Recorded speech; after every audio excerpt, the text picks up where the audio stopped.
Virat chilli powder అన్ని రకాల వంటలకు పచ్చళ్లకు సరైన chilli powder. No colour no chemicals.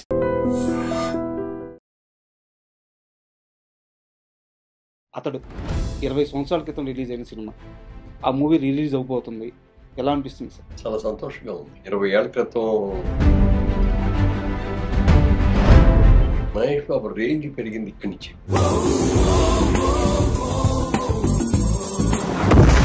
ఎందుకు సార్ ఇంత స్వార్థం? మీ ఫ్రెండ్ కొడుకనే డెఫినెట్ గా ఎక్కడో ఉన్న త్రివిక్రమ్ తీసుకొచ్చి మొదటి సినిమా ఇద్దామని ఆలోచన చేశారంటే మీరు ఎంత అబ్జర్వ్ చేశారు త్రివిక్రమ్ గారిని? అప్పుడు చెప్తే నంబరు 3 hours చెప్పారండి అక్కడ. అతడు సినిమాకి టెక్నికల్గా ఎన్ని హంగులు అద్దినా అసలు బేసిక్గా దాని సోలే ఈ తరానికి సరిపోయేది. ఏమంటే ఇంకో 10 ఏళ్ల తర్వాత చేస్తారు మీరు. ఈ సినిమాకి వచ్చే కలెక్షన్ కానీ ఏదైతే రెవెన్యూ ఉందో అదంతా కూడా మహేష్ బాబు ఫౌండేషన్కి వెళ్తుంది అని చెప్పేసి చెప్పారనమాట. ఇక్కడ వచ్చే రెవెన్యూ అటు పంపించడానికి కారణం ఏంటి సార్? కారణం ఏం లేదు, దీన్ని మంచి పని చేయాలనే ఆలోచన మహేష్ బాబు వాళ్ళ డెఫినెట్గా ఆ సైడ్ నుంచి ఏం కావాలో మేము చేయండి.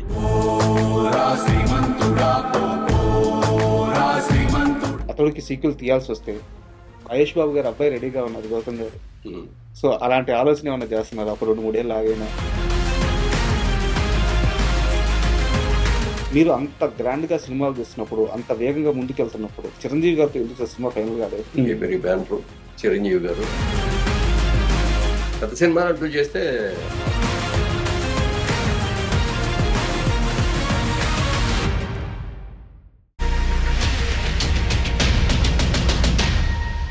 Hi, welcome to my show. Hi sir. అంటే కొంతమంది వ్యక్తులకి కొన్ని సినిమాలకి మనం ప్రత్యేకంగా పరిచయం చేయాల్సిన అవసరం లేదు సార్. మురళీమోహన్ గారు అంటే ఇండస్ట్రీలో పరిచయం అవసరం లేని మనిషి, ఒక లెజెండరీ స్థాయిలో ఉన్న వ్యక్తి. సో మీలాంటి వ్యక్తితో ఈరోజు మీ ఎదురుగా కూర్చొని మిమ్మల్ని ఇంటర్వ్యూ చేయడం నిజంగా నేను చాలా ఆనందంగా, ఇది నాకు దక్కిన భాగ్యంగా భావిస్తున్నాను సార్. Thank you sir. అతడు అంటే 20 సంవత్సరాల క్రితం రిలీజ్ అయిన సినిమా, ఒక 1000కి పైగా టీవీలో టెలికాస్ట్ అయిన మూవీ. ఇన్ని సంవత్సరాల తర్వాత కూడా ఇంతమంది, ఇది అంటే ఒక రామాయణం, ఒక మహాభారతం మనం చూస్తూనే ఉంటాం. ఎన్నిసార్లు చూసినా ఒక తన్మయత్వం, ఒక అనుభూతి వస్తూ ఉంటుంది. నేను మరీ అలాంటి ఒక దేవుడితో సమానమైన వాటి గురించి పోల్చట్లేదు, కానీ సినిమా పరంగా వచ్చేలేకే అతడు సినిమా కూడా అలాంటి ఇంపాక్ట్ క్రియేట్ చేసింది సార్. ఆ సినిమాకి మీరు నిర్మాత. సో ఈరోజు ఆ మూవీ రిలీజ్ అవబోతుంది. ఎలా అనిపిస్తుంది సార్? చాలా సంతోషంగా ఉంది సార్. ఎందుకంటే 20 ఏళ్ల క్రితం రిలీజ్ అయిన ఒక సంచలనం సృష్టించింది అప్పుడే సార్. మహేష్ బాబు సినిమాల్లో one of the best film కింద చాలామంది చెప్తారు ఈ cinema sir. Especially Mahesh Babu range పెరిగింది ఇక్కడి నుంచి. ఎగ్జాక్ట్లీ. ఇది దీని కంటిన్యూషన్ ఇమీడియట్గా అతని తర్వాత పోకిరి పడి, అసలు తర్వాత పోకిరి, దీనికి వచ్చిన దీని సక్సెస్ దాని అడ్వాంటేజ్ వచ్చింది పోకిరికి. అక్కడి నుంచి చాలా ఇక నెంబర్ 1లోకి వెళ్ళిపోయాడు అనుకోండి సార్. సినిమా అప్పుడు రిలీజ్ అప్పుడు పెద్ద ఇంత ఎక్స్పెక్టేషన్స్ లేవు. సినిమా రిలీజ్ అయిన తర్వాత ఎక్స్పెక్టేషన్ ముందు లేదు సార్.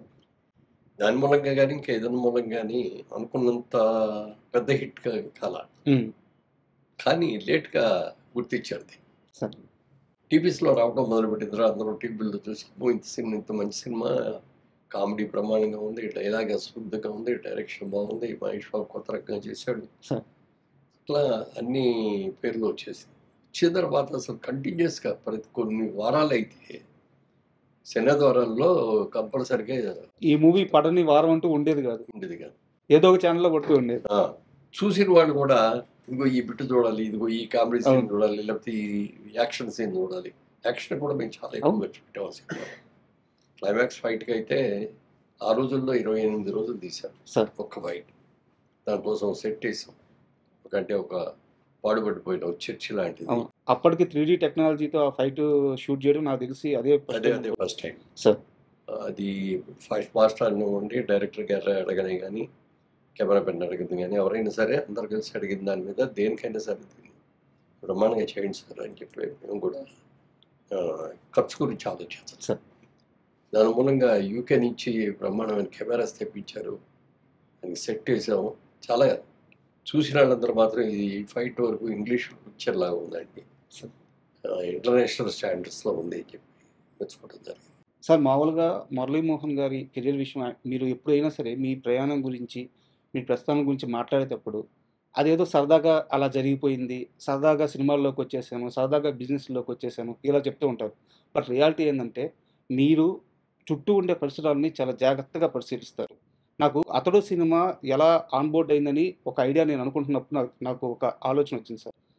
త్రివిక్రమ్ అనే వ్యక్తి శ్రవంతి రవికిషోర్ వాళ్ళ బ్యానర్‌లో సినిమాలు చేస్తూ వాళ్ళ అసోసియేషన్ కూడా చాలా పెద్దది. వాళ్ళు అంత బాగా ఉన్నప్పుడు ఎక్కడో ఉన్న త్రివిక్రమ్‌ని తీసుకొచ్చి మొదటి సినిమా ఇద్దాం అనే ఆలోచన చేశారంటే మీరు ఎంత అబ్జర్వ్ చేశారు త్రివిక్రమ్ గారిని అప్పుడు? అంటే అప్పుడు చాలా సినిమాలకి బ్యాక్గ్రౌండ్లో ఉండి వర్క్ చేసేవాడు ఆయన. సార్. సబ్జెక్ట్ సెలక్షన్ కానీ, సబ్జెక్ట్ వర్క్ చేయటం కానీ, లేకపోతే అతని సొంత సబ్జెక్ట్ అవ్వటం కానీ, ముఖ్యంగా స్క్రీన్ ప్లే, డైలాగ్స్. కంప్లీట్గా అతనే చేశాడు. ఆ సినిమాలన్నీ సక్సెస్ అని చూసిన తర్వాత రోజు నేను ఆ బ్రదర్ కిషోర్ గారు ఇద్దరం కలిసి కూర్చొని మనం నెక్స్ట్ పిక్చర్ త్రివిక్రమ్కి ఇస్తే ఎట్లా బాగుంటుంది, అతన్ని మనం డైరెక్ట్ కూడా చేయొచ్చు కదా, స్క్రీన్ ప్లే బాగుంటుంది, మాటలు బాగుంటున్నాయి, అన్ని రకాలుగా బాగుంది, మనం ఫస్ట్ టైం ఛాన్స్ మనం ఇద్దాం. అప్పటిదాకా అసోసియేషన్ అయితే లేదు మీకు త్రివిక్రమ్‌తో? ఎక్కడా కలవలేదు? ఎక్కడ కలవలేదు. ఓకే. కాబట్టి ఆ సినిమా రిలీజ్ అయినప్పుడు అక్కడ పరిచయం చేసిన ఓకే. తెలుసు తప్ప హ్మ్. అంతకంటే పెద్ద క్లోజ్ పరిచయాలు లేవు. నేను అనుకున్న తర్వాత ఒక రోజు పిలిచాం, హ్మ్. మంచి సబ్జెక్ట్ ఉంటే చెప్పండి సార్, మీకు డైరెక్షన్ ఇస్తాం, హ్మ్. ఫస్ట్ టైం డైరెక్షన్ మన దాంట్లో చేయండి, పెద్ద సినిమా తీస్తున్నాం అని చెప్పి. హ్మ్. అంటే సార్ మీరు ఇచ్చినందుకు చాలాసార్లు సంతోషం అండి, కానీ మన రవికిషోర్ గారికి మాట ఇచ్చాము, దానికి మీరు ఒప్పుకునేటట్టే చేస్తాను, సెకండ్ పిక్చర్గా చేస్తానండి. అది ఎవరు హీరో అంటే పలానా హీరో అని చెప్పారు. సరే అయితే ఎన్ని రోజుల్లో అయిపోతుంది అంటే నెలలో అయిపోతుందండి, నెల 15 రోజుల్లో షూటింగ్ కూడా అయిపోతుంది ఓకే. అని అన్నారు. అయితే మేము ఈ లోపల సబ్జెక్ట్ అది మీరు చేస్తే సబ్జెక్ట్ ఓకే చేసుకొని మిగిలిన క్యాస్టింగ్ అంతా సెలెక్ట్ చేసుకుందాం అని చెప్పి అంటే వెంటనే చెప్పారు, ఇక్కడే కూర్చొని ఎదురుకుంటే ఇలాగే కూర్చొని సార్. చెప్తే నెంబరు 3 hours చెప్పారండి ఆ కథ. సార్. నేను మా బ్రదరు ముగ్గురే, ఎవరికి చెప్పేసి లోపలికి ఎవరు రావద్దు, డిస్టర్బ్ చేయొద్దని ఫోన్లు కూడా స్విచ్ ఆఫ్ చేసుకొని కూర్చొని సినిమా మా కళ్ళ కట్టినట్టు చూపించారు సినిమా. హ్మ్. ప్రతి షార్ట్ ఎలా ఉన్నది అనేది చూసిన తర్వాత అప్పుడు అనిపించింది, డెఫినెట్గా డైరెక్టర్గా కూడా చాలా మంచి పేరు తీసుకుంటాడు, సార్. స్క్రీన్ ప్లే బ్రహ్మాండంగా ఉంది, డైలాగ్స్ చాలా బాగున్నాయి అని అనుకున్నాం. బాగుందండి సినిమా, సబ్జెక్ట్ చాలా బాగుంది, హీరో గారికి కూడా ఒకసారి చెప్పాను, హీరో గారు చెప్పగానే ఆయన వెంటనే ఓకే. ఓకే చేశారు. ఆయన చేసిన తర్వాత నేనే అంతా అయిన తర్వాత సినిమా అయితే అద్భుతంగా ఉందండి, కానీ కొంచెం hero character beginning negative character లాగా ఉంది, నాకు ఒక్కటే ఒక ఫస్ట్ చేయడానికి వీలు ఉంటాను అంటే అయినా అన్నాడు. మా బ్రదర్ కిషోర్ కూడా వాళ్ళ ఇంటర్నేషనల్ సినిమాల్లో కూడా హీరో క్యారెక్టర్ నెగిటివ్ నుంచి స్టార్ట్ చేసి పాజిటివ్ తీసుకెళ్ళటం, అప్పుడు అది ట్రెండ్ స్టార్ట్ అవుతుంది అని చెప్పేటప్పటికి నేను కూడా కన్విన్స్ అయ్యాను. సరేనండి, నెగిటివ్ అంటే మరీ నెగిటివ్గా ఏం లేదు, క్యారెక్టర్ అలా ఉంది కదా అని చెప్పిన దాని మీద చేశారు. పర్ఫెక్ట్గా స్క్రిప్ట్ కూడా రాశారు. రాసిన తర్వాత మేము ఒకటే చెప్పాం, మేము తీసి నేను ఇప్పుడు 24 సినిమాలు తీసామండి, 24 ఒక సినిమాలో ఒక ఎత్తు, ఇది ఒక కొత్త తరహాగా మంచి డైలాగ్స్ తోటి, మంచి స్క్రీన్ ప్లే తోటి, మీరు ఫస్ట్ ఏమంటే ఫస్ట్ పిక్చర్ కాకపోయినా సెకండ్ పిక్చర్ అయినా మాదే కాబట్టి ఈ పిక్చర్ చేస్తారు, పెద్ద సినిమా చేస్తారు కాబట్టి ఇది మీరు ఎలా అనుకుంటున్నారో అలా తీసి, దీంట్లో మేము ఎక్కడ ఇంటర్ఫీర్ కావు, బడ్జెట్ విషయంలో కానీ టేకింగ్ విషయంలో కానీ మీకు ఏం కావాలంటే తీసుకునేది ఓపెన్గా ఆఫర్ ఇచ్చాం, దాన్ని ఆయన సద్వినియోగం చేసుకొని చాలా బాగా చేశాం. సార్ అంటే కథ విషయం మీరు ప్రస్తావించారు కాబట్టి నాకు డౌట్ సార్, మీరు కృష్ణ గారితో చాలా క్లోజ్ అసోసియేషన్ ఉంది మీకు, క్లాస్మేట్స్ కూడా మీరు, అంటే కృష్ణ గారి అన్ని సినిమాలు చూసుంటారు మీరు, లేదా తెలిసి ఉంటుంది కూడా మీకు. రౌడీ అన్నయ్య అని చెప్పి కృష్ణ గారితో ఒక సినిమా ఉంది సార్, తమ్మారెడ్డి భరద్వాజ్ గారు డైరెక్టర్. ఆ సినిమా కథ మన అతడు సినిమా కథకి చాలా దగ్గరగా ఉంటుంది అనిపిస్తుంది. మీరు ఆ రౌడీ అన్నయ్య సినిమా చూసారు సార్? దాంట్లో రౌడీ అన్నయ్యలో కృష్ణ గారు లాయర్, తను హ్యాండిల్ చేసిన ఒక కేసు వల్ల ఒక కుటుంబానికి అన్యాయం జరుగుద్ది. అది తెలుసుకొని నిర్మలమ్మ ఇక్కడ ఉంటారనమాట. నిర్మలమ్మ ఇంటికి వచ్చి ఆ కుటుంబం మొత్తానికి న్యాయం చేస్తారనమాట. ఆ ఊర్లో ఆ కుటుంబానికి ఏం సమస్యలు ఉన్నాయో అవన్నీ సాల్వ్ చేసి, నిర్మలమ్మ గారి మనవడు కాకపోయినా సరే, నువ్వు మనవడు కాకపోతే ఏమి నాకు అంత మంచి చేసావు అని చెప్పేసి క్లైమాక్స్ సీన్స్. సేమ్ మన అతనిలో కూడా తన వల్ల ఆ కుటుంబానికి నష్టం జరగదు కాబట్టి. మోనో ఇంగ్లీష్ పిక్చర్స్ సార్ వాళ్ళు ఒక దగ్గర ట్రీట్ చేసుకుంటారు, ఈయన ఇంకొక దగ్గర ట్రీట్ చేస్తుంటారు. సార్ బట్ థ్రెడ్ మాత్రం ఒక ఇంగ్లీష్ పిక్చర్ నావెల్లో ఏదో దాన్ని బేస్ చేసుకుని సార్. సార్ అండ్ ఇప్పుడు ఈ రిలీజ్ విషయానికి వస్తే నిన్న ప్రెస్ మీట్ జరిగింది సార్, మనకి 2 days బ్యాక్ ప్రెస్ మీట్ జరిగింది. ఆ ప్రెస్ మీట్లో కూడా మాట్లాడుతూ ఈ సినిమాకి వచ్చే కలెక్షన్ కానీ ఏదైతే రెవెన్యూ ఉందో అదంతా కూడా మహేష్ బాబు ఫౌండేషన్కి వెళ్తుంది అని చెప్పేసి చెప్పారనమాట. మీరు నిర్మాత, సో ఇక్కడ వచ్చే రెవెన్యూ అటు పంపించడానికి కారణం ఏంటి సార్? కారణం ఏమీ లేదు, దీని మీద మేము ఏదో లాభం వస్తుంది అనేది ఎక్స్పెక్ట్ చేయట్లేదు. సార్ సినిమా బాగుంటుంది, డెఫినెట్గా బాగా సక్సెస్ అవ్వాలి. సార్ మేజర్గా ఇది దాదాపు 2 సంవత్సరాల నుంచి అడుగుతున్నారు. ఓకే రిలీజ్ చేస్తూ ఉంటే అదేంటి ఇదండి మీరు ఇవ్వాలండి, మాకు అవుట్లెట్ ఇచ్చేయండి, మేము కొనుక్కొని మేము చేస్తాం. ఇది చాలా ఆఫర్లు వచ్చినాయి. సార్ తర్వాత చూద్దాం అంటే ఈ 2 ఏళ్ళు ఇట్లా పొలం చేసుకుంటూ వచ్చాం. తర్వాత ఇప్పుడు ప్రసంగం చేస్తున్న వాటి వీళ్ళందరూ కూడా మంచి ఉత్సాహవంతులు, యువకులు. ఆల్రెడీ కొన్ని సినిమాలు తీసి సక్సెస్ఫుల్గా అన్నారు, చరిత్ర కూడా బాగుంది. సార్ ఇవన్నీ కూడా చూసిన తర్వాత సరే ఇద్దాం లేదనుకొని అప్పుడు ఒక వాళ్ళతో డిస్కషన్లోనే చెప్పాం, 20 ఏళ్ల క్రితం తీసిన సినిమా ఇది, అప్పటికిప్పటికే టెక్నాలజీ చాలా మారిపోయింది.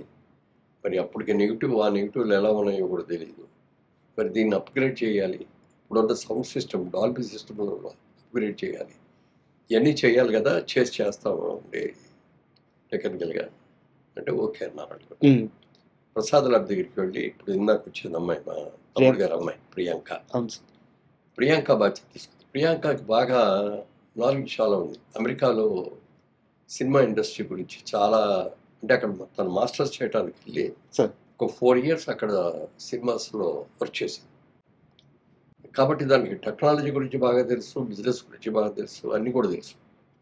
దీన్ని మనం ఒక లాభం అనేది ఏంటి అనేది మనం చూడొద్దు, ఇందులో మనకు అక్కర్లేదు, లాభం కూడా అక్కర్లేదు. దీన్ని అద్భుతంగా చేయాలి అని అనుకున్న తర్వాత ఈ సూపర్ 4Kకి ఓకే చేయించాం. దానికి సౌండ్ కూడా డాల్బీకి చేయించాం. దాని మూలంగా ఏమైపోయిందంటే ఇవాళ కొత్తగా ఇప్పుడు తీసిన సినిమాలాగానే ఉంటుంది మీకు, కలర్స్ కానీ ఇది కానీ ఎవ్రీథింగ్. సార్ మీరు అతడు సినిమాకి టెక్నికల్గా ఎన్ని హంగులు అద్దినా అసలు బేసిక్గా దాని సోలే ఈ తరానికి సరిపోయేది. అంటే మీరు కూడా అన్నా నేను ఏమంటే ఇంకో 10 ఏళ్ళ తర్వాత తీయాల్సిన సినిమా ఇవాళ తీస్తారు మీరు, ట్రెండ్ మార్చాలి కదండి మనం అన్నారు ఆయన. అందుకే చెప్పింది, మళ్ళీ మేము ఇంటర్ఫియర్ అయితే మళ్ళీ మాది ఓల్డ్ స్కూలు, ఫ్యామిలీ ఓరియంటెడ్ ఇట్లాగా ఉంటుంది. ఇది మీరు న్యూ ఇదిగా తీసుకున్నారు కాబట్టి మీరు ఎలా అనుకుంటున్నారో అలా చేయండి, మేము ఎవరో ఇన్వాల్వ్ కావు అని చెప్పుకోవాలి. సార్ ఈ సినిమాని ఇప్పుడు రిలీజ్ చేస్తున్నామని చెప్పి మహేష్ బాబు గారికి చెప్పినప్పుడు ఆయన రియాక్షన్ ఏంటి? ఆయన చాలా హ్యాపీగా ఫీల్ అయ్యాడు. ఓకే డెఫినెట్గా చాలా బాగుంటుంది అనేది. అంటే ఇందులో ముఖ్యంగా ఏంటంటే ఇప్పుడున్న జనరేషన్, యంగర్ జనరేషను సినిమాను టీవీలో చూశారు, ఈ సినిమా చాలాసార్లు చూశారు, కానీ ఆ బిగ్ స్క్రీన్లో చూడలేదు. అందుకని దీన్ని ఒకసారి బిగ్ స్క్రీన్లో చూపించే అవకాశం ఇవ్వాలి, టెక్నికల్గా కూడా దీన్ని అప్గ్రేడ్ చేసి ఇవ్వాలి, ఇవాళ తీసిన సినిమాలాగా అనిపించాలి అనే ఆలోచనతో వచ్చి ఇవన్నీ కూడా చేస్తామండి, చేస్తాం. ఇందులో డబ్బుల గురించి కూడా మేము ఆలోచించట్లేదు, దాని గురించి కూడా ఆశించట్లేదు అనండి. తర్వాత వాళ్ళు ఇచ్చిన ప్రపోజల్ కూడా ట్రస్ట్కి జరిగితే ఓకే అండి అని చెప్పి నాకు కూడా ఏం అభ్యంతరం లేదు అని చెప్పడం జరిగింది. అలాగే వచ్చేదానికి సద్వినియోగం కోసం మనం దీన్ని ఒక మంచి పని చేయాలనే ఆలోచన మహేష్ బాబు వాళ్ళు అనుకున్నందుకు డెఫినెట్గా ఆ సైడ్ నుంచి ఏం కావాలో మేము రెడీ చేయండి అని చెప్పి. సార్ అంటే మహేష్ బాబు గారి ట్రస్ట్ ప్రస్తావన వచ్చింది కాబట్టి నేను కాస్త అతడు నుంచి కాస్త డివేట్ అయ్యి ఒక చిన్న క్వశ్చన్ అడుగుతున్నాను సార్. కృష్ణ గారిని మీరు చూశారు, చాలా సందర్భాల్లో ఇండస్ట్రీ మొత్తం ఉంటుంది, చాలా సందర్భాల్లో మీరే చెప్పారు ఇండస్ట్రీలో దేవుడు అంటే మనిషి ఎవరైనా ఉన్నారంటే కృష్ణ గారు అని చెప్పేసి. ఆయన కడుపును పుట్టిన బిడ్డ ఈరోజు 4,000 మంది పిల్లలకి హార్ట్ ఆపరేషన్ చేయించారు, కొన్ని గ్రామాలను దత్తత తీసుకుంటున్నారు. అంటే ఒక మనిషి ఋషి అయితే ఎలా మారిపోతాడో అలాంటి మైండ్ సెట్తో ముందుకెళ్ళిపోతున్నారు. మీలాంటి పెద్దలందరూ ఎలాగో సపోర్ట్ చేయడానికి బ్యాక్ బోన్గా ఉంటూనే ఉన్నారు. సో మహేష్ బాబు గారి ప్రస్థానం అంటే అతడు సినిమా చేసినప్పుడు ఒక యంగ్స్టర్ని చూసుంటారు మీరు, ఈరోజు ఆయన జర్నీ శిఖరాగ్రంలో ఉంది. సో అలా ఆ మహేష్ బాబుని చూస్తుంటే మీకు ఏమనిపిస్తుంది సార్? యాక్చువల్గా కృష్ణ గారు నేను క్లాస్మేట్స్ మీరు కూడా ప్రస్తావించారు కదా, మీ ఏలూరు కాలేజీలో క్లాస్మేట్స్. అప్పుడు ఇద్దరు కూడా కొంచెం అంటే కామ్గా క్వైట్గా ఉండేవాళ్ళందరినీ ముందు బెంచ్లో కూర్చోబెట్టి అల్లరి బెంచ్లో వెనక కూర్చో. ఓకే. ఆ విధంగా మీ ఇద్దరం పక్క పక్కన ఫస్ట్ బెంచ్లో కూర్చునేవాళ్ళం. మీ ఇద్దరు రాముడు బుద్ధిమంతుడు. ఇప్పుడు కూడా ఇద్దరు రాముడు బుద్ధిమంతుడు అంటాడు. ఇద్దరు కూడా ఓకే. అల్లరి చేయటం కానీ, గొడవలు చేయటం కానీ, ఏదో విజిల్స్ చేయటం కానీ, లేకపోతే అటెండెన్స్ అయిన తర్వాత మెల్లగా జారుకొని బయట పోవటం కానీ. ఓకే. ఎందుకంటే ఆ బ్యాచ్లు వేరు, అందుకని ఆ బ్యాచ్లు అందరూ వెనక కూర్చోబెట్టేవారు. ఓకే. అందుకని పర్ఫెక్ట్గా క్లాస్కి రావటం, క్లాస్లో కూర్చోవడం, చెప్పిన పాఠం పూర్తిగా వినటం, క్లాస్ అయ్యే వరకు కూడా వెళ్లకుండా బయటకి ఏదో యూరిన్ వెళ్తారండి అదేంటి ఇదండి అని మాటలు కూడా లేకుండా అవన్నీ కూడా పర్ఫెక్ట్గా చేసేవాళ్ళం అని చెప్పి అలాంటి వాళ్ళు ఒక 6-7 మందిని సెలెక్ట్ చేసుకొని మాకు ఇట్లా 2 వరుసలాగా ఉండేవి. ఒక వరుస బెంచ్లో మేము ఉండేవాళ్ళం నలుగురు, ఇంకో వరుస బెంచ్లో ఇంకో నలుగురు, అట్లా చాలా పర్ఫెక్ట్గా చేసాం. అప్పుడు అనేవాడు అనమాట ఆయనకి మొదట్లో కూడా ఆయనకు కూడా సినిమాకి అవ్వాలని లేదు, సినిమా యాక్టర్ అవ్వాలనే ఆలోచన అది కూడా ఏం లేదు. ఇప్పుడు కంటే చాలా అందంగా ఉండేవాడు. చాలా అసలు ముట్టుకుంటే మార్చిపోతాడేమో అనే అంత కలర్లో ఉండేవాడు. మంచి జుట్టు, ఎక్సలెంట్ జుట్టు, నొక్కుడు జుట్టు లాగా ఉండేది. అట్లా ఉండేవాడు. చాలా తక్కువ మాట్లాడేవాడు. ఒకసారి అక్కినేని నాగేశ్వరరావు గారు వచ్చారు అక్కడికి. నాగేశ్వరరావు గారు 60 సంవత్సరాల ఫంక్షన్ వజ్రోత్సవం చేశారు. ఆయన 60 సినిమాలు రిలీజ్ అయిన తర్వాత అది వచ్చినప్పుడు మా ఏలూరు కాలేజీలో గెస్ట్గా వచ్చాడు. అందరూ వెళ్ళి కూర్చున్నారు. అయిన తర్వాత ఆయన మాట్లాడేశారు, అందరూ సపాట్లు కొట్టాము. తర్వాత వెళ్ళిపోయేటప్పుడు ఎవరికి వాళ్ళే వెళ్ళిపోయి సార్ ఆటోగ్రాఫ్ రకరకాలుగా ఆటోగ్రాఫ్లు అయ్యేది చేసిన తర్వాత కృష్ణ గారికి ఆలోచన వచ్చింది, సినిమా యాక్టర్ అవ్వబట్టి కదా ఇంత క్రేజ్ వచ్చింది, ఇంత వచ్చింది, మనం కూడా ఎందుకు అవ్వకూడదు అనే ఆలోచన మొట్టమొదటిగా అక్కడికి వచ్చి ఆయన ఎక్స్పెక్ట్ చేశాడు. సినిమా యాక్టర్ అయితే బాగుంది, నాకు కూడా అవ్వాలి ఉంది అని. ఇప్పటిగా నీ పర్సనాలిటీకి నీ అందరికీ డెఫినెట్గా మంచిగా అవుతుంది. ఆ టైంలోనే కొల్లేటి కాపురంని మన డైరెక్టర్ తిలక్ గారు ఎడిటర్, మంచి ఎడిటర్ అయినా ఎడిటర్గా డైరెక్టర్ కూడా అయ్యాడు. కొన్ని సినిమాలు చేశాడు, రైటింగ్ కూడా చాలా బాగుంటాయి. చాలా మంచి సినిమాలు చేశాడు. ఉయ్యాల జంపాల అవన్నీ కూడా చాలా మంచి సినిమాలు చేశాడు. ఆయన ఒకసారి కొల్లేటి కాపురం రిలీజ్ సందర్భంగా ఏలూరు కాలేజీకి వచ్చాడు. ఆయన కూడా వచ్చినప్పుడు ఇది చూశాడు. చూసిన తర్వాత పిలిచి ఏంటి సినిమాలో యాక్ట్ చేస్తావా అండి? చేస్తానండి అని ఆయన పిలిచాడు అడిగాడు. అంటే మంచి చూడటానికి చూడగానే అట్రాక్టివ్గా ఉంటాడు చాలా. పిలిచి అడిగాడు సినిమాలో ఇంట్రెస్ట్ ఉందంటే ఉందండి అన్నాడు. సరే అయితే ఇప్పుడు నా సినిమా అయిపోయింది, మళ్ళీ కొత్త సినిమా మొదలు పెట్టడానికి టైం పడుతుంది, నువ్వు ఇప్పుడు ఫైనల్ ఇయర్లో ఉన్నావు కదా, నువ్వు చదువు పూర్తి చేసుకొని నువ్వు నాకు ఫోన్ చేయని నెంబర్ అయ్యని ఇచ్చాడు. ఇచ్చే ఈయన తర్వాత చేశాడు, వచ్చేయమన్నాడు ఆయన. ఆయన వెళ్ళేటప్పటికి ఈయన సినిమా ఇంకా అప్పుడు కూడా రెడీ అవ్వాల.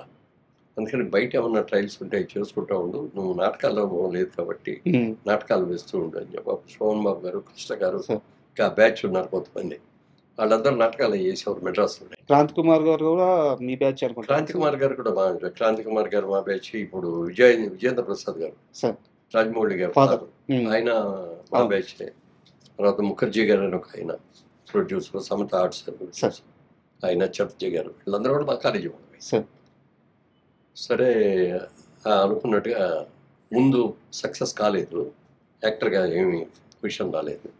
పెళ్లి చేసుకొని ఇంటికి వచ్చేసిన తర్వాత ఆదిల్ సుబ్బారావు గారు పేపర్లో అడ్వర్టైజ్మెంట్ ఇచ్చాడు, కొత్త వాళ్ళు పెట్టి సినిమా తీస్తాను, ఇంట్రెస్ట్ ఉన్న వాళ్ళు బాగున్నాడు అప్లై చేసుకుంటే అప్పుడు ఈయన అప్లై చేశాను. దానికి ఇంటర్వ్యూకి పిలిచారు, చూసారు, సెలెక్ట్ చేశాను. తేనె మనసు. అలా యాక్టర్ అయ్యాడు. నేను బాగా ఆయన ఏదైనా రిలీజ్కి వస్తే, విజయవాడ వస్తే ఫోన్ చేసేవారు, నేను వెళ్ళి కలుస్తూ ఉండేవాడిని.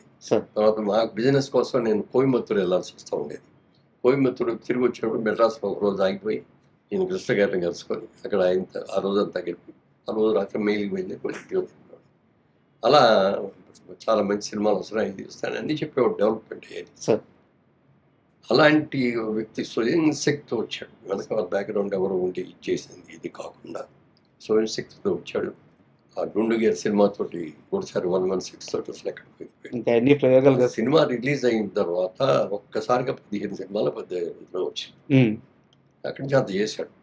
ఇవన్నీ ఇప్పుడు మహేష్ బాబుకి వచ్చేటప్పటికి కృష్ణ గారి అబ్బాయి బిగినింగ్ లో అంతా కృష్ణ గారి ఆ అబ్బాయి లెగసీ అయితే ఉంది, ఆ? ఆ లెగసీ అయితే ఉంది. లెగసీ ఉంది కదా, అది ఒకటి బాగా హెల్ప్ చేసింది. ఉమ్, తర్వాత ఇతనికి బాగా ఇంట్రెస్ట్ అని చెప్పి యంగ్ హీరో చిన్నప్పటి నుంచి కూడా క్యారెక్టర్ అవును చేశాడు. మేము ముగ్గురు కలిపి ఒక సినిమా కూడా చేసాం, సినిమా పేరు గుర్తులేదు నాకు. సార్. బ్రదర్స్ లాగా చేసాం. ఓకే. అందులో కూడా ఫైట్స్ గీట్స్ ఇవన్నీ కూడా చేశాం. ఉమ్, అప్పుడు అనుకున్నాం మహేష్ బాబు కూడా చాలా పెద్ద యాక్టర్ అయిపోతాడు, కృష్ణ గారు లాగా పెద్ద యాక్టర్ అవుతాడు ఉమ్. అని ఊహించాం.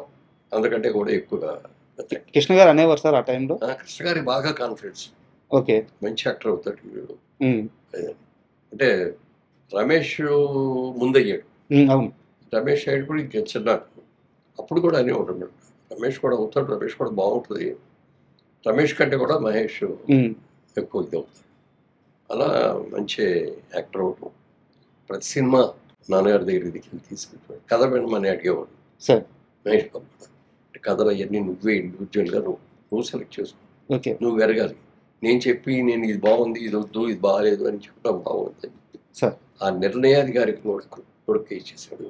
అతను అలాగే మంచి సెలెక్ట్ చేసుకోవడం, మంచి బ్యానర్లు సెలెక్ట్ చేసుకోవడం, అలాగే మంచి డైరెక్టర్ని చేసుకోవడం, అవన్నీ కూడా చేసి సక్సెస్ అయ్యాడు. ఆ సినిమా కూడా వచ్చిన తర్వాత మేము అదే అనుకున్నాం. అప్పుడు కృష్ణ గారితో ఒక సినిమా చేసాం అంతే సార్. మా బ్యానర్లో. అందులో నాగార్జున గారి హీరోను, కృష్ణ గారి ఫాదర్, నాగార్జున గారి ఫాదర్గా కృష్ణ వారసుడు వారసుడు. సార్. ఆ వారసుడు అడిగితే ముందు నేను చేయనయ్యా ఆ క్యారెక్టర్ అది అన్నాడు. అని మళ్ళీ కొద్ది రోజులు అయిన తర్వాత మళ్ళీ ఆయనే ఫోన్ చేసి సరే ఒకసారి కథ వచ్చి చెప్పమనంటే అది హిందీ సినిమా, అది హిందీ సినిమా రీమేక్. అది ముందు హిందీ పిక్చర్ చూడండి సార్ అన్నాం. హిందీ పిక్చర్ చూసి అరేంజ్ చేసాం. అది చూసేసి బాగుంది, క్యారెక్టర్ బాగుంది, చేస్తున్నాలే అని అలా చేశాను. ఈ మహేష్ బాబుని కూడా మరి దాంట్లో అంటే ఇద్దరు యాక్టర్గా ఉన్నప్పుడు కొన్ని సినిమాలు కలిసి చేయడం కానీ, లేకపోతే కృష్ణ గారి అబ్బాయి గారి కానీ, కృష్ణ గారి ఫ్రెండ్ కానీ మొత్తం మీద మేము డేట్లు అడగగానే వెంటనే ఇచ్చాం. ఓకే. అన్నీ సక్సెస్ఫుల్గా జరిగినాయి, అందరూ హ్యాపీగా ఉన్నాం. ఈ సినిమాని ఇవాళ యంగర్ జనరేషన్ చూపించాలి. అప్పుడు చూసిన వాళ్ళు అందరూ బాగానే చూశారు. యంగర్ జనరేషన్ 20 ఏళ్లలో వచ్చిన పెరిగిన జనరేషన్ అంతా అందరూ సినిమా చూశారు. సార్. టీవీలో అందరూ సినిమా చూశారు, లేకపోతే ఏదో అన్ని రకాల. అతడు సినిమా చూడని ఇల్లు 2 తెలుగు రాష్ట్రాల్లో లేదంట. లేదు, అది నిజంగా నిజం. ఎందుకంటే సినిమా ఇక్కడే కాదు, సార్, ఈవెన్ అదర్ కంట్రీస్కి వెళ్తే ఎక్కడికి వెళ్ళినా మీ సినిమా అదనంగా ఉందండి. ఆ యంగర్ జనరేషన్, అక్కడున్న యంగర్ జనరేషన్కి మురళీమోహన్ పెద్ద యాక్టరు, బోల్డ్ సినిమాల్లో చేశాడు అది అని చెప్తాంటే వాళ్ళకి ఏం అర్థమయ్యేది కాదు. సార్. అతడి సినిమా చూసాక అతడి సినిమా తీసింది ఈయనే అనగానే ఒక్కసారి అవునా అని వచ్చి ఇది ఒక గుర్తింపు అయిపోయింది. ఇది గుర్తింపు అయింది. యాక్చువల్గా నేను అందులో యాక్ట్ చేయను సార్, నాకు ఏం క్యారెక్టర్ కూడా లేదు, నేను చేయలేదు. అందుకని మా సినిమాల్లో తీసిన సినిమాల్లో నేను ఉండాలి కంపల్సరీగా, లేకపోతే నా వేషం బాగుంటేనే సబ్జెక్ట్ సెలెక్ట్ చేసుకోవాలనేది మేము ఎప్పుడు పెట్టుకోలేదు. సార్. సినిమా బాగుండాలి, సినిమా సక్సెస్ అవ్వాలి, అందులో క్యారెక్టర్ ఎలాంటిదైనా సరే అలా చేసుకుంటూ వచ్చాను. మళ్ళీ అతల సినిమా విషయానికి వస్తే సార్, అంటే మీకు ఒక బ్యూటీ చెప్తాను. బ్యూటీ అనే వర్డ్ ఎందుకు వాడానంటే, అతడు సినిమాకి ఈ రోజుకి ఏజ్ అయిపోవాలి, అతడు నిర్మాతకి ఈ రోజుకి ఏజ్ అయిపోవాలి, అతడు హీరోకి ఈ రోజుకి ఏజ్ అయిపోవాలి, అతడు హీరోయిన్కి కూడా ఈ రోజుకి ఏజ్ అయిపోవాలి. అవును, ఇప్పటికి కూడా హీరోయిన్గా చేస్తాను, ఇప్పటికీ హీరోయిన్గా చేస్తున్నా, చాలా అందంగా కనిపిస్తున్నారు స్క్రీన్లో. ఏం సార్ ఈ సీక్రెట్ ఏంటి సార్? అతడు సినిమాకి పనిచేసిన వాళ్ళందరూ అలాగే ఉండిపోతున్నారు. అలాగే, ఈవెన్ కెమెరామెన్ అలాగే ఉన్నాడు, మరి డైరెక్టర్ గారు కూడా టాప్లో ఉన్నాడు. అవును, ఏ విధంగా చూసినా ఆ టీం అంతా కూడా టాప్లోనే. అవును, ఇప్పటికీ కూడా 20 ఏళ్ళ తర్వాత కూడా. సో ఇది మరి దీన్ని ఇప్పుడు యంగర్ జనరేషన్ అందరికి కూడా థియేటర్కి వెళ్ళి కూర్చొని సినిమా చూడాలి సార్. ఇప్పుడు ఏమిటంటే వీడియో చూస్తున్నాం అనుకోండి, టీవీలో చూస్తాం అనుకోండి, ఫోన్లు వస్తాయి, ఫోన్ మాట్లాడుతూ ఉంటాం, లేదా మధ్య మధ్యలో బయటకు వెళ్ళి వస్తూ ఉంటాం. అప్పుడు థియేటర్లో కూర్చొని సినిమా చూసేటప్పుడు ఏమిటంటే అది మొత్తం డార్క్ అయిపోతుంది కదా, ఒక స్క్రీన్ తప్ప ఇంకేముండదు, పక్కన ఉన్న వాళ్ళు కూడా మనకు కనపడదు. ఇంక ఎంతసేపు మన కాన్సన్ట్రేషన్ అంతా స్క్రీన్ మీదే ఉంటుంది సార్. అది దాంట్లో ఎక్కువ సక్సెస్. తర్వాత ఇంట్లో మీరు ఒంటరిగా సినిమా చూసిన దానికి థియేటర్లో జనం మధ్యలో కూర్చొని సినిమా చూసిన దానికి లాట్ ఆఫ్ డిఫరెన్స్. అంతే కదా సార్. ఎందుకంటే ప్రజలు ఎక్కడ రియాక్ట్ అవుతున్నారు, ఎక్కడ సపోర్ట్ కొడతారు, ఎక్కడ బాగుంది అంటున్నారు, ఇవన్నీ కూడా థియేటర్లో తెలుస్తాయి. అందుకని థియేటర్లో చూసేటట్టుగా ఇప్పుడు సౌండ్ సిస్టమ్స్ కానీ ఇది కానీ ఎవ్రీథింగ్ అప్గ్రేడ్ చేశారు. కాబట్టి పైగా హైదరాబాద్లో ఉండేవాళ్ళ కోసం అని హైటెక్స్లో కూడా అవును నిన్న రిలీజ్ చేయడానికి వేరేగా చేయాలి. అవును, ఇప్పుడు దీనికోసం చేసిందంతా చాలు, సరే అది కూడా చేయండి ఎంతైనా పర్వాలేదు, ఆ ఒక్క ప్రింటే రిలీజ్ అయ్యింది. అది అక్కడ రిలీజ్ చేద్దాం. ఎందుకు సార్ ఇంత స్వార్థం? మీ ఫ్రెండ్ కొడుకనే? అట్లా రెండు క్వార్టర్ కొడుకు అనేది ఉంటుంది డెఫినెట్గా. మంచివాడు, చాలా మంచి వ్యక్తి. కృష్ణ గారు ఎంత మంచిగా ఉంటాడో బాబు కూడా అంత, మహేష్ బాబు కూడా అంత ఇదిగా ఉంటాడు. ఎప్పుడు నవ్వుతూ ఉంటాడు వాళ్ళ నాన్నగారు లాగానే. ప్లస్ మా బ్యానర్ కూడా మంచి పేరు కదా. అంతే కదా సార్. బ్యానర్కి అతను సినిమా, ఇన్ని సినిమాలు తీసిన 25 సినిమాల్లో మిగిలిన గురించి చెప్పేదానికంటే అతను ముందు చెప్పిన తర్వాత మిగిలిన చెప్తారు. సో అందుకని వాళ్ళ అప్గ్రేడ్ చేసి జనానికి మళ్ళీ ఒకసారి బాగా చూపించాలి ఉద్దేశంతో చేసి. సార్ నిన్న ప్రెస్ మీట్లో మీరు మాట్లాడుతూ ఆ నాజర్ గారి క్యారెక్టర్కి సోమబాబు గారిని అడిగాను. సో నన్ను హీరోగానే జనాలు గుర్తుపెట్టుకోవాలి, ఆ వేషం వేయలేని సున్నితంగా తిరస్కరించాలని మీరు చెప్పారు సార్. బట్ నా డౌట్ ఏంటంటే సినిమా రిలీజ్ అయిన తర్వాత సోమబాబు గారిని కలిసారా? ఇలాంటి ఒక వేషం సార్ మాట్లాడారా సార్? మాట్లాడతారు. సినిమా చూశారన్నాడు, చాలా బాగుంది సినిమా అని చెప్పి అప్రిషియేట్ చేశాడు. ఓకే, కానీ మీరు చేస్తే ఇంకా దట్ రీజన్ చాలా బాగుండేదండి అన్న. అంటే నీకు తెలుసు కదా, నాకు ఒకసారి నేను డెసిషన్ తీసుకుంటే దాన్ని దాటుతాం సార్. సోమన్ బాబు అనగానే హీరోగా కనపడాలి, హీరోయిన్లతో ఉండి పాటలు పాడుతూ మంచి సీలింగ్ చేస్తూ అట్లాగే ఉండాలి తప్ప సోమన్ బాబు అనగానే ఓల్డ్ క్యారెక్టర్ చేసి, లేదా తాత క్యారెక్టర్ చేసి, లేకపోతే గుంటేడుగా గుడ్డేడుగా చేసి, బెడ్ మీద మంచం మీద ఉండే పేషెంట్ లాగా చేసి అట్లాంటివి నేను చేయను. ఎవరికైనా నేను బతికున్నా లేకపోయినా శోభన్ బాబు అనగానే ఒక అందంగా కంటే ఒక అబ్బాయి కనపడాలి. శోభన్ బాబు అంటే ఒక అందగాడు అంతే. నేను అలా ఉండాలని అంటున్నా, అలాగే రిటైర్ అయిపోయాను. చాలా ఆఫర్లు వచ్చిన తర్వాత కూడా నేను ఏది కూడా యాక్సెప్ట్ చేయలేదు సార్. ఇది ఇప్పుడు మా దాంట్లో ముగ్గురు మిత్రులైన సినిమాలో డేట్లు అడిగి సబ్జెక్ట్ చెప్పగానే వెంటనే ఒప్పుకున్నాడు ఆయన. నేను చంద్రమోహన్ ముగ్గురు హీరోలు అనమాట. అవును, పెద్ద హిట్ అయింది, చాలా పెద్ద హిట్ అయింది అది. అట్లా ఏమాత్రం అవకాశం ఉండకుండా చేసేవాడిని అన్నాడు. తర్వాత ఇవాళ నేను ఈ రియల్ ఎస్టేట్ వ్యాపారం చేస్తామంటే దీనికి గీతోపదేశం చేసింది కూడా శోభన్ బాబు గారే నాకు. కురుక్షేత్ర యుద్ధంలో అర్జునుడు కృష్ణుడు చేసినట్టు అర్జునుడు ఇక నేను చేయను, అందరు కూడా నా ఫ్యామిలీ మెంబర్స్, బ్రదర్స్, కజిన్స్ వీళ్ళందరూ ఉన్నారు, వీళ్ళందరి మీద నేను వాడాలి వేయటం చప్పటం అనేది నాకు నచ్చట్లేదు, నేను చేయను అని చెప్పి దిగితే అప్పుడు గీతోపదేశం చేస్తాడు కృష్ణుడు. చేసి ఇది అనుకోకూడదు, అసలు ఇట్లాంటి మనసులో పెట్టుకోకూడదు చెప్పాడు. అక్కడి నుంచి మళ్ళీ యుద్ధం చేస్తాడు. అలాగే నన్ను అడిగాడు ఒక రోజున, మురళీమోహన్ గారు మీరు ఈ ఎర్నింగ్స్ అన్ని ఏం చేస్తారు, మీరు ఎక్కడ ఇన్వెస్ట్ చేస్తారా అని. సార్ బేసికల్గా నేను బిజినెస్ మ్యాన్ అండి, విజయవాడలో ఉంటాడు, బిజినెస్ చేసేవాడిని. ఆ బిజినెస్లో వచ్చి సినిమాల్లోకి వచ్చాను, అనుకోకుండా అవకాశం వచ్చేది వచ్చాను. ఇప్పుడు మళ్ళీ ఆ బిజినెస్ అనే దాన్ని మర్చిపోకూడదు అనే ఉద్దేశంతో బ్యానర్ జైపేరి బ్యానర్ పెట్టి సినిమాలు తీసుకుంటూ వస్తున్నానండి. తర్వాత 2 డిస్ట్రిబ్యూటింగ్ కంపెనీల్లో లక్ష్మీ చిత్రాన్ని ఒకటి రెండు సినిమాల్లో నేను పార్ట్నర్గా కూడా చేరానండి. సినిమాలు మీరు తీస్తున్నారు, చాలా బాగా తీస్తున్నారు, బ్రహ్మాండం దాంట్లో కానీ 2 డిస్ట్రిబ్యూటింగ్ కంపెనీలో మీరు షేర్ హోల్డర్ అయ్యారే, అది మాత్రం మీరు తప్పు చేస్తున్నారండి అని. అదేంటి అని నేను, మీరు వెళ్ళి కూర్చుంటారు అక్కడికి, ఎప్పుడు అస్సలు కుదరదు కదా, నేను ఎట్లా వెళ్తాను. వాళ్ళు ఎవరో కష్టపడి సంపాదించి నీకు లాభాలు పంచిపెడతారు అని అనుకుంటే నీ అంత తెలియదు ఎవరు లేరు. లేదండి మంచిగా అదే అలాంటిది జరగదని అన్నా. కానీ నా అదృష్టం నాకు తెలియదు, ఆయన అన్నట్టే జరిగింది. ఒక దాంట్లోనేమో మొత్తం పెట్టుబడి అంతా పోయింది. రెండో దాంట్లో వాడు చేసిన అప్పులన్నీ కూడా నా మీద పోయింది. అప్పులన్నీ నేను తీర్చాల్సి వచ్చింది. అప్పుడు ఆ అప్పులు ఇచ్చిన వాళ్ళందరూ కూడా ఫైనాన్సర్స్ అందరూ కూడా పిలిచి, నాకు సంబంధం లేదు, అయినా సరే కంపెనీలో నేను పార్ట్నర్గా ఉన్నాను కాబట్టి చేయాల్సి వస్తుంది, అందుకని మీకు వడ్డీలు ఇవ్వను, మీకు ఒరిజినల్గా ఎంత ఇచ్చారో అంతలో 50% ఇవ్వగలను, నేను అంతకు మించి ఇవ్వలేను, అది మీరు యాక్సెప్ట్ చేస్తూ వచ్చి తీసుకోండి, ఓ 2 నెలల రోజులు అటు ఇట్లో ఇచ్చేస్తాను అందరికి. అలా కాదు అని అనుకుంటే మీ ఇష్టం, కోర్టుకు వెళ్తారు, ఏం చేస్తారు మీ ఇష్టం. నా దగ్గర కెపాసిటీ లేదు ఇచ్చింది, అసలు మీకు సంబంధం కూడా లేదు, ఇవ్వాల్సిన అవసరం లేదు. వాళ్ళు ఎవరో ఇచ్చిన వాళ్ళు ఎవరో నాకు తెలియదు, వాళ్ళ మొహం ఏం చూడలేదు. నేను సినిమా యాక్టర్గా నేను వాళ్ళకి తెలిసి ఉండొచ్చు, కానీ వాళ్ళు ఎవరో నాకు తెలియదు కదా. ఇప్పుడు మా సొంత సినిమాలకు కూడా మా ఫైనాన్సర్స్ దగ్గరికి నేను మాట్లాడతాను. బ్రదర్ కిషోర్ గారే ఉన్నారు, ఆయనే మాట్లాడతారు. ఫైనాన్షియల్ డీలింగ్స్ అన్నీ కూడా ఆయనే చేస్తాడు. సరే ఏదేమైనా ఒక మంచి సినిమా, మళ్ళీ ఒక కొత్త సినిమా లాగే. అంటే 20 ఏళ్ళ తర్వాత ఈ సినిమా సక్సెస్ అయితే మనం ఇంకా బతికే ఉన్నాం, మనం ఇంకా సినిమా ఇండస్ట్రీలోనే ఉన్నాం, మన పేరు రావాలని ఆ ఇన్స్పిరేషన్తో మళ్ళీ ఇంకో సినిమా తీయగలగాలి, మొదలు పెడదామని కూడా ఉంది. అయితే ఇందాక మొన్న నా ప్రెస్ మీట్లో మీరు కూడా ఉన్నారు కాబట్టి అందులో ఎవరో అడిగారు దీనికి పార్ట్ 2 ఎవరో తీస్తారా అని. అదే సార్ నెక్స్ట్ అది ఒరిజినల్గా ఆ థాట్ డైరెక్టర్ గారికి కూడా ఉందనుకుంటా. అందుకే దాన్ని ఎండింగ్ కూడా మామూలు సూపర్ షాట్ అని చెప్పి అందరూ అవును. అన్ని క్యారెక్టర్లు కలుసుకోవటం ఇవన్నీ చెప్పడం, లేకపోతే ఒక పాట పెట్టడం ఇవన్నీ చేస్తారు కదా. అందులో అది ఏమి ఉండదు. అక్కడ క్లైమాక్స్ అయిపోయిన తర్వాత ఆ నది ఒడ్డుకు వచ్చేసి ఆ అస్థికలు కలిపేసి అవును. మళ్ళీ తిరుగు ప్రయాణం ఆ ఊరు అవును, బాసర్లపూడి. అక్కడికి వెళ్ళిపోతున్నారు అన్నట్టు ఒక క్యాప్షన్ సార్ ఇచ్చారు. ఇక్కడ నాకు ఒక చిన్న డౌట్ సార్. అంటే ఇప్పుడు మహేష్ బాబు గారు పాన్ ఇండియా సినిమాలు తీస్తున్నారు, త్రివిక్రమ్ గారు అదే స్థాయిలో ఉన్నారు. ఇప్పుడు అతడు సినిమా మళ్ళీ తీయాల్సి వస్తే దానికి అతడికి సీక్వెల్ తీయాల్సి వస్తే మహేష్ బాబు గారు అబ్బాయి రెడీగా ఉన్నారు, గౌతమ్ గారు. సో అలాంటి ఆలోచన ఏమైనా చేస్తున్నారు ఒక 2-3 ఏళ్ళు ఆగైనా? అది కాదు, ఇప్పుడే కాదు అది. సార్ అంటే ఇది మహేష్ బాబుతోనే చేయగలిగారు సీక్వెల్ అని చేసి. సార్ అది మహేష్ బాబు గారు అబ్బాయితో చేయటం అనేది అది తర్వాత, అది వేరే. జేబేరీకి అయితే ఆలోచన ఉంది. గారితో చేసాం, సార్ మహేష్ బాబుతో చేసాం, గౌతమ్తో కూడా చేయొచ్చు.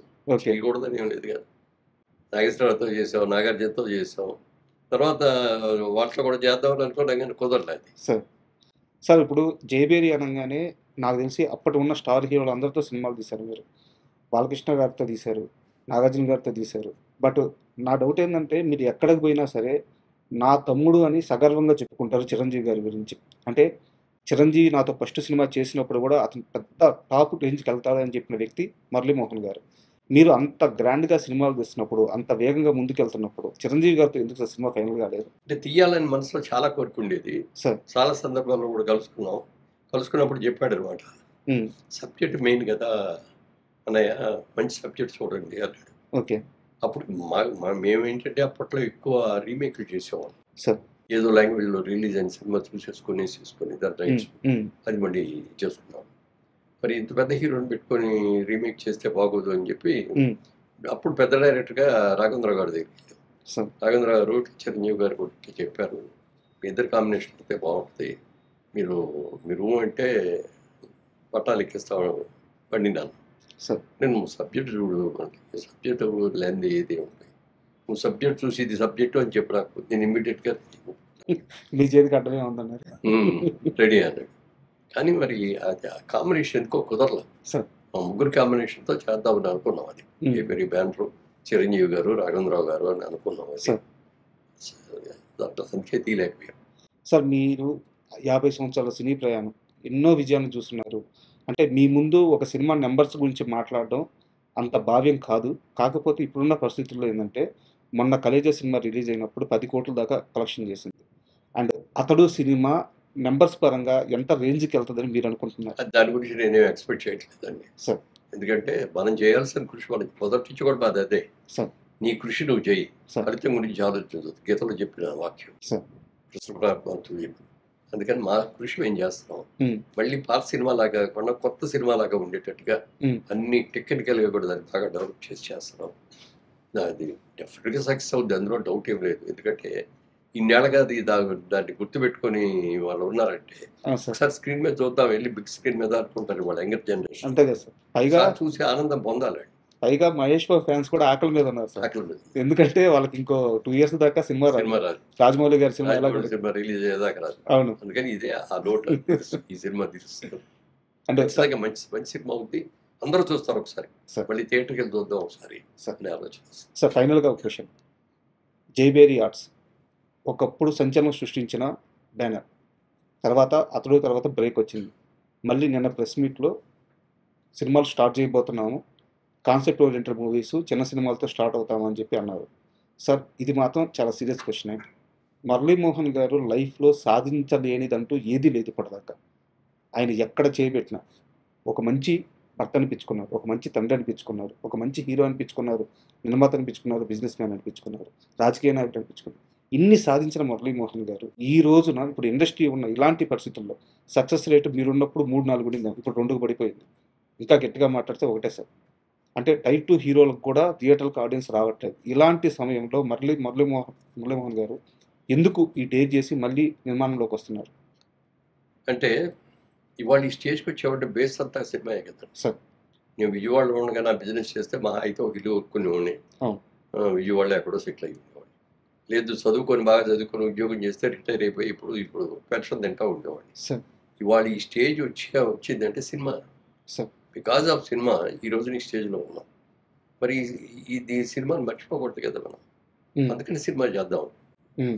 ఇప్పుడు రామోజీరావు తీశారు, అన్ని బడ్జెట్ సినిమాలు తీశారు తప్ప ఎక్కడన్నా పెద్ద సూపర్ హిట్ పెద్ద కాస్టింగ్ పెట్టి చేసే లేదు. ఆయన చిన్న సినిమా తీస్తే అది పెద్ద సినిమా అయిపోయింది. అది పెద్ద సినిమాలు అయింది. అవును. అంటే ఆయన ఉద్దేశం ఏంటంటే సినిమా పెద్ద కాస్టింగ్లు పెట్టుకొని 4 హీరోలను పెట్టి తీయగలిగిన కెపాసిటీ ఉంది. అవును. ఆ సంస్థ అడిగిందంటే హీరోలు కూడా డేట్లు ఇచ్చేస్తారు, డబ్బుల గురించి కొదవలేదు వాళ్ళు చేసేస్తారు. కానీ ఆయన చిన్న సినిమా తీసి పెద్ద సినిమా చేయాలి అన్న ఆలోచనలు వచ్చి కూడా ఇప్పుడు ఏంటంటే మధ్యలో గ్యాప్ వచ్చింది, సిస్టమ్ మారిపోయింది. ఈ గ్యాప్లో పెద్ద సినిమా చేసేదానికంటే కూడా ఒక చిన్న సినిమాతోనే స్టార్ట్ చేద్దామని అనుకుంటున్నాం.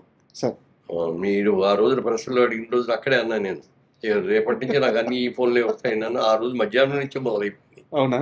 నా దగ్గర మంచి సబ్జెక్ట్ ఉందని సబ్జెక్ట్ చెప్తా ఉండే. పెద్ద సినిమా అంటూ చేస్తే వారసులు సీక్వెల్ చేస్తాం. అవునా? సూపర్. దాంతో ఇది ఈజీ కదా. అవును. Director easy, hero easy, banner easy. So launch చేయొచ్చు అయితే మీరు గౌతమ్. అదే ఆ సైడ్ నుంచి రావాలి. ఓకే. ప్రజలు అనేది మన సైడ్ నుంచి మీరు రెడీగా ఉన్నారు? నేను రెడీ. Okay, super.